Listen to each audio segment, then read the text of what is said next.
Bonjour à toutes et à toutes et bienvenue pour ce webinaire Claro. Eh bien, si vous visualisez bien l'écran, on va pouvoir du coup démarrer ce webinaire du mois de juin. Donc déjà, dans un premier temps, merci à toutes et tous d'être aussi nombreux aujourd'hui pour qu'on puisse du coup aborder le sujet des aides automatiques. Comme on l'avait indiqué dans le message quand vous êtes inscrit sur ce webinaire, le but de celui-ci, c'est de s'assurer que de votre côté, toutes les aides qu'on déclare automatiques, qui sont en fait des aides que vous allez pouvoir percevoir en effectuant certaines déclarations, que ce soit des déclarations auprès de la CAF, des déclarations auprès de vos impôts, sans avoir de démarche à réaliser. Le but, c'est de s'assurer que vous les percevez bien. Et si vous ne les percevez pas, on vous expliquera comment faire pour pouvoir du coup faire des réclamations ou faire des demandes associées à celles-ci. Comme je le disais en préambule, dans le chat, vous allez pouvoir du coup échanger avec Alexandra, qui va être la personne qui va pouvoir répondre à l'intégralité de vos questions, pardon. Donc surtout, vous n'hésitez pas. Si vous avez la moindre interrogation, le moindre sujet qui vous pose question, vous pouvez ouvrir le chat, poser une question et Alexandra prendra un temps pour pouvoir y répondre. Et si elle n'a pas le temps suffisant pour pouvoir y répondre d'ici à la fin du webinaire, on prendra également un temps d'une dizaine de minutes à l'issue de la présentation pour pouvoir répondre à ces questions-là. Avant de commencer, ceux qui ont l'habitude des webinaires Claro ne vont pas être dépaysés. Ce qu'on aime toujours faire, c'est faire une petite repasse sur qui on est et qu'est-ce qu'on fait chez Claro. Aujourd'hui, nous, Claro, on a été pensé avec une question de base qui nous habitait, c'était le fait que les Français ne recevaient pas forcément leurs aides. Donc ça, c'était le problème de départ. Et donc, il a fallu réfléchir à une solution. La solution qu'on est venu apporter, c'est du coup la plateforme Claro, qui est donc une plateforme sur laquelle on référence plus de 2000 aides. Donc, que ça soit des aides à l'échelle nationale, donc des aides de la CAF, des aides de France Travail par exemple, des aides à l'échelle également régionale et ou également des aides locales. Et donc, quand on accumule l'ensemble de ces aides-là, on arrive aujourd'hui à un pool d'aides de plus de 2000 sur la plateforme. À savoir évidemment que nos équipes travaillent de manière assidue pour mettre à jour régulièrement ces aides et également mettre à jour les conditions d'éligibilité et intégrer de nouvelles aides lorsque les organismes d'État publics mettent en ligne de nouvelles aides.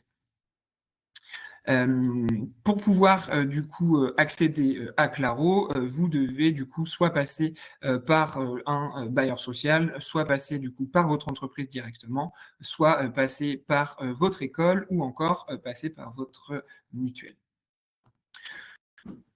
Donc ça, c'était très rapidement la recontextualisation de qui était Claro et ce qu'on faisait. Maintenant, on va rentrer un petit peu plus dans le sommaire de ce qu'on va pouvoir aborder ensemble aujourd'hui. Donc, on va avoir un premier temps sur les aides généralistes qui se débloquent automatiquement. Un second temps sur les aides CAF qui nécessitent une déclaration mais qui ne nécessitent pas de démarche.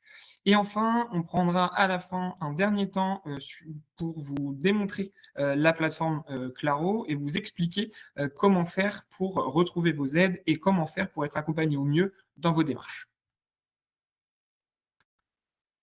Donc, la première aide dont on voulait vous parler aujourd'hui, c'était donc le chèque énergie. Donc, c'est peut-être une aide qui n'est pas inconnue pour certains d'entre vous sur ce webinaire aujourd'hui. Le chèque énergie, donc, c'est une aide versée chaque année à partir du mois de mai à l'intégralité des foyers qui ne dépassent pas 11 000 € de revenu fiscal de référence par part fiscale. Alors, dit comme ça peut effectivement être un peu compliqué. Donc, on va essayer d'un peu mieux expliquer ce que ça veut dire. Déjà, dans un premier temps, à savoir que le revenu fiscal de référence, vous pouvez le retrouver sur la première page de votre avis d'imposition. Et ensuite, la notion de qui ne dépasse pas 11 000 € de RFR par part fiscale, qu'est-ce que ça veut dire ça concrètement? On va prendre un exemple assez simple. Vous avez un revenu fiscal de référence de 20 000 € avec 2 parts fiscales. Votre revenu fiscal de référence par part, il est donc égal à 10 000 €, puisque vous avez 20 000 € total pour le foyer, divisé par 2 parts, donc 10 000 € de revenu fiscal de référence. Vous devriez donc être éligible au chèque énergie. Vous ne l'avez finalement pas reçu. Vous ne comprenez pas, vous ne dépassez pas ces 11 000 € de revenu fiscal de référence pardon, par part fiscale, mais pourtant, vous n'avez pas reçu ce chèque énergie.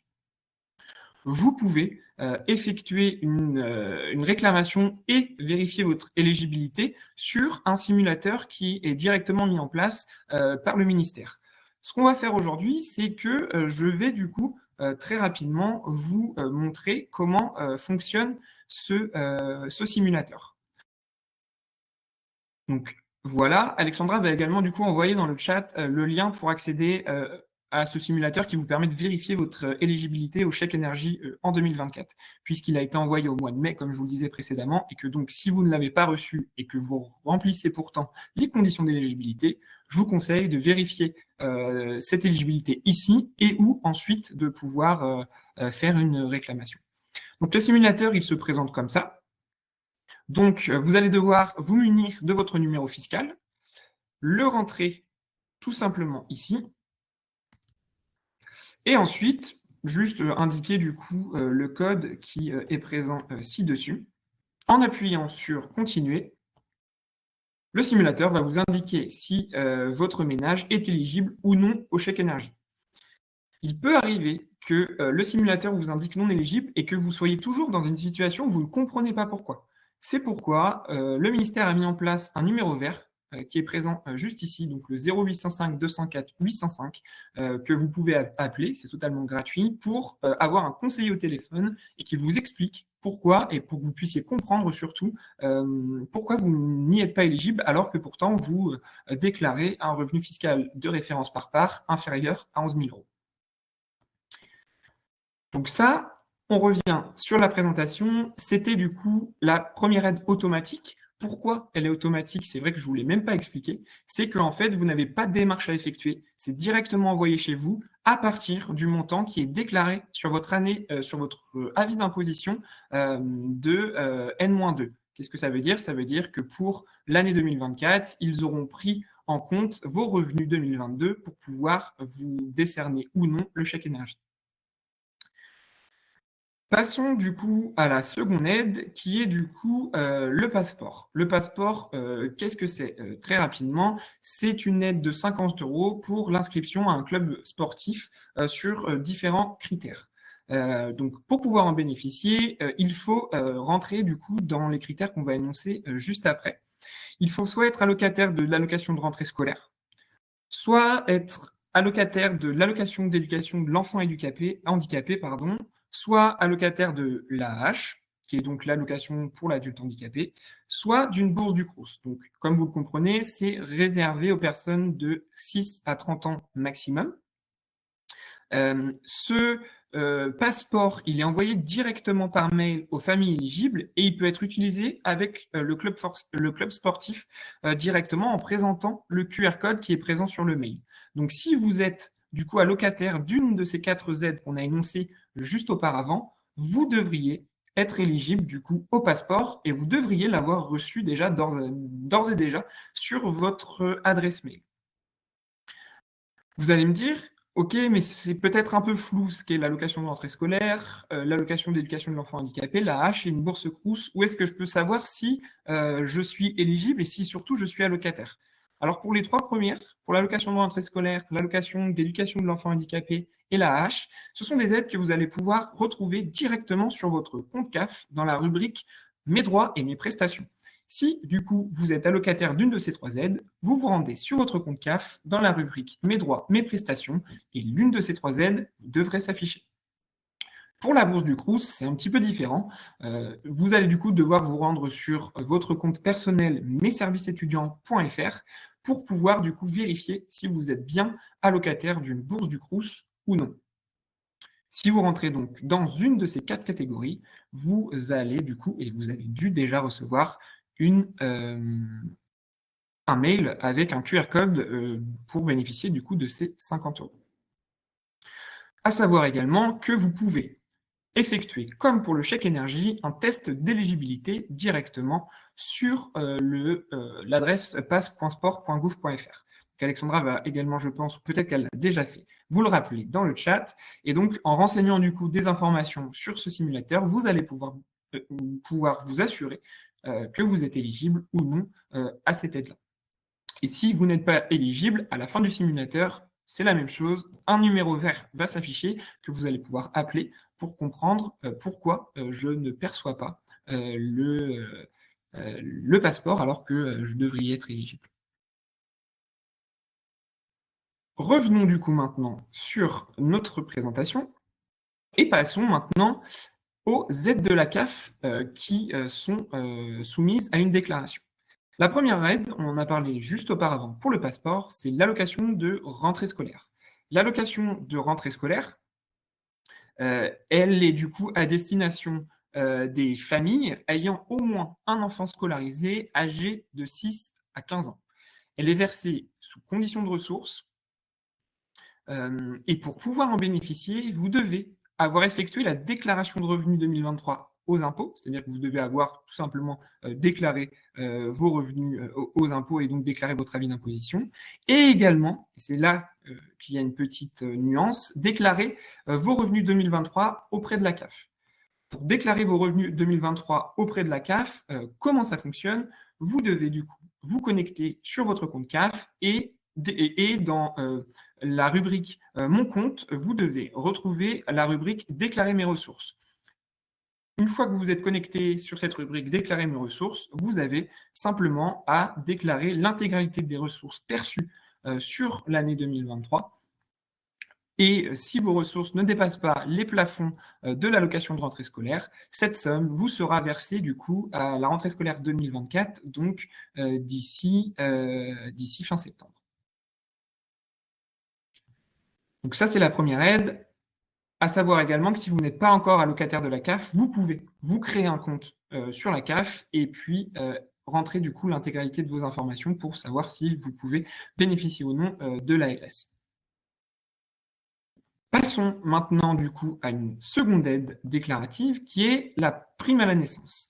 Alors la prime à la naissance, qu'est-ce que c'est? C'est une prime qui est versée au cours du 7e mois de grossesse sous condition de ressources.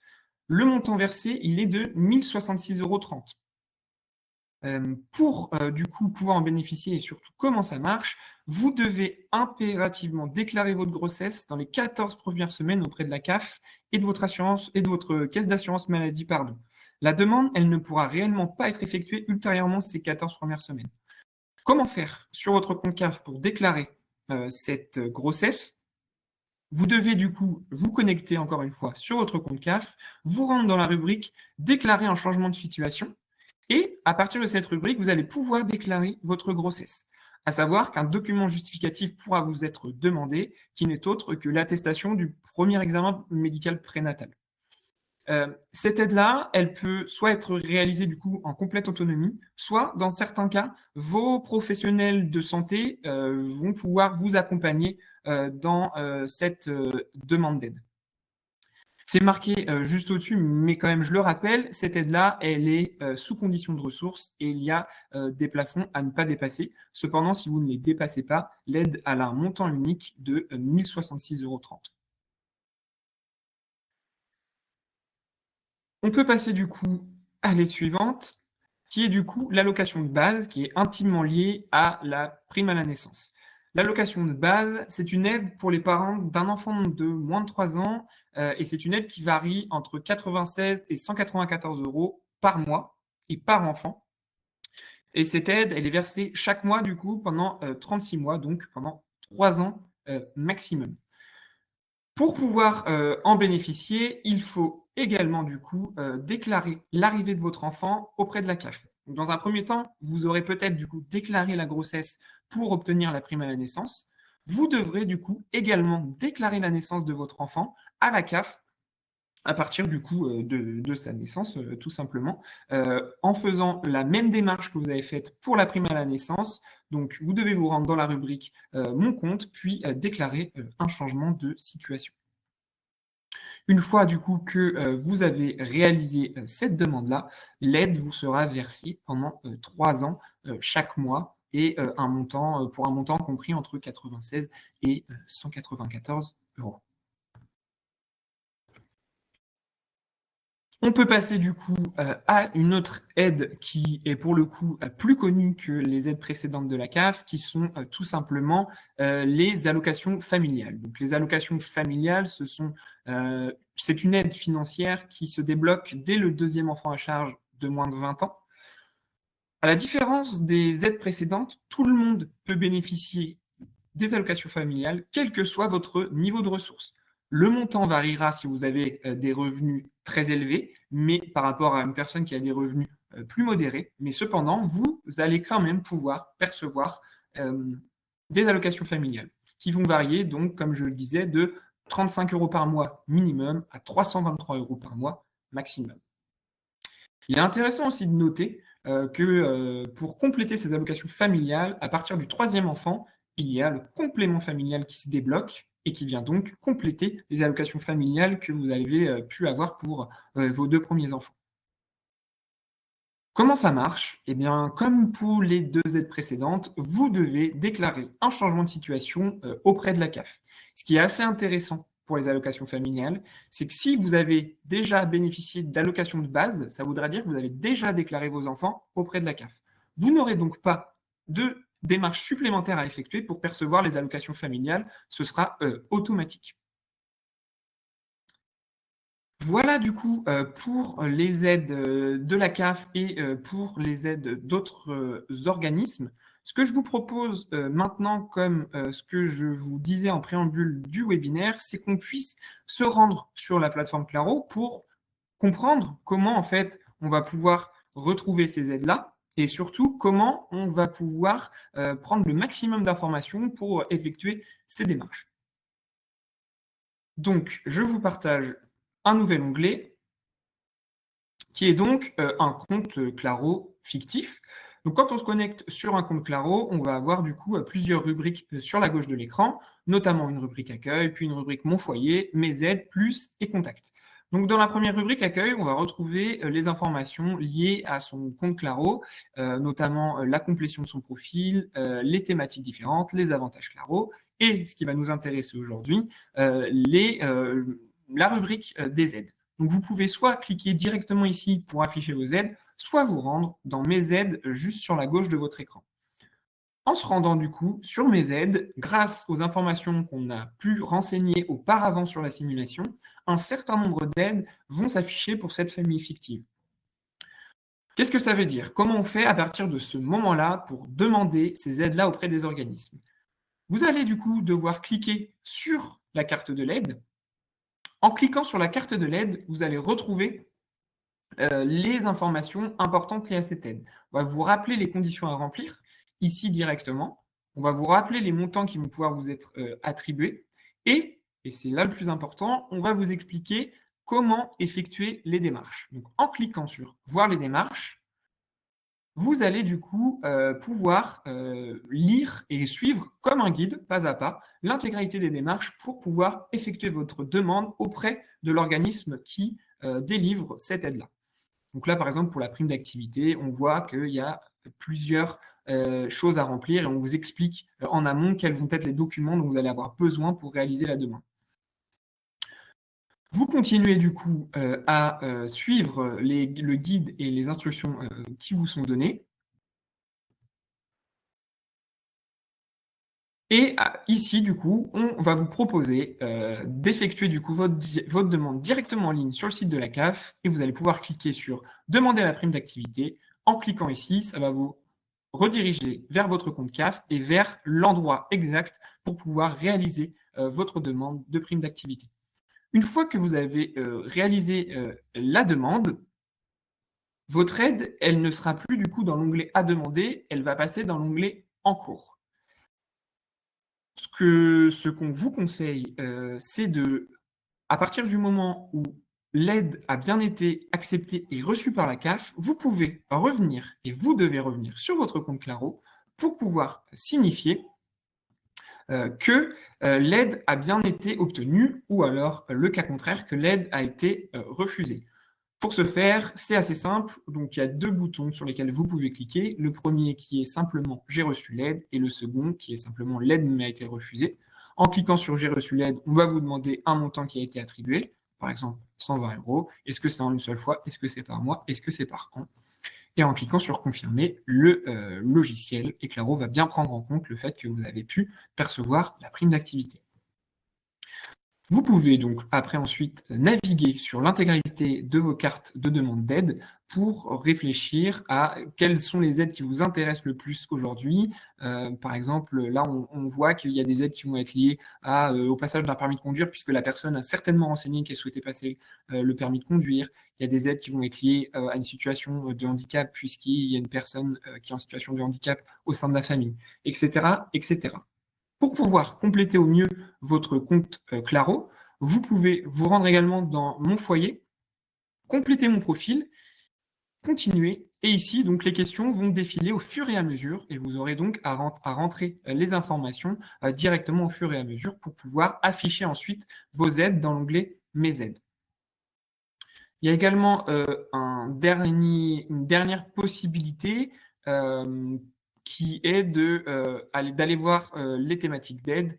Et s'il y a certaines aides et certaines thématiques qui vous intéressent plus que d'autres, vous pouvez répondre simplement aux questions liées à ces thématiques-là. Mais ce qu'on vous conseille, nous, et dans un premier temps, c'est vraiment de passer par l'onglet Mon foyer et le compléter mon profil pour pouvoir remplir et tester votre éligibilité à l'intégralité des aides, donc à plus de 2000 aides que comporte la plateforme. Je vais revenir du coup très rapidement sur notre présentation. Donc, comme je vous disais auparavant, je ne sais pas, je vais pouvoir retourner voir si Alexandra a pu répondre à vos questions ou non. Dans tous les cas, si maintenant vous avez des questions qui surviennent liées à la présentation et surtout liées aux différentes aides qu'on a pu présenter aujourd'hui, c'est le moment de pouvoir du coup nous les poser via le chat. Alexandra du coup reste à votre disposition pour pouvoir y répondre.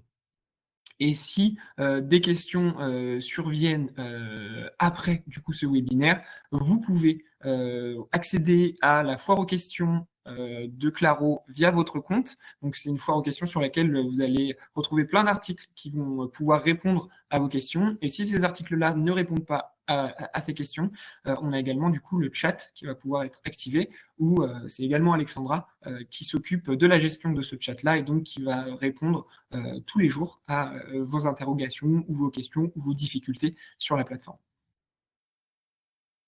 Vous allez également recevoir à très court terme une prochaine invitation pour notre prochain webinaire, puisque oui, les webinaires chez Claro, ça continue. Et donc, dans le courant d'été, vous devriez recevoir une invitation pour la prochaine session de webinaire, pour laquelle nous n'avons pas encore décidé du sujet.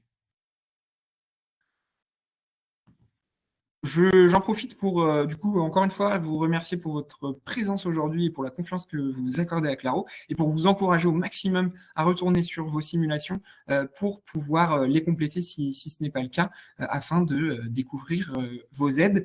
On se retrouve donc dans le courant de l'été pour un prochain webinaire. Pas d'inquiétude, vous recevrez un lien d'invitation.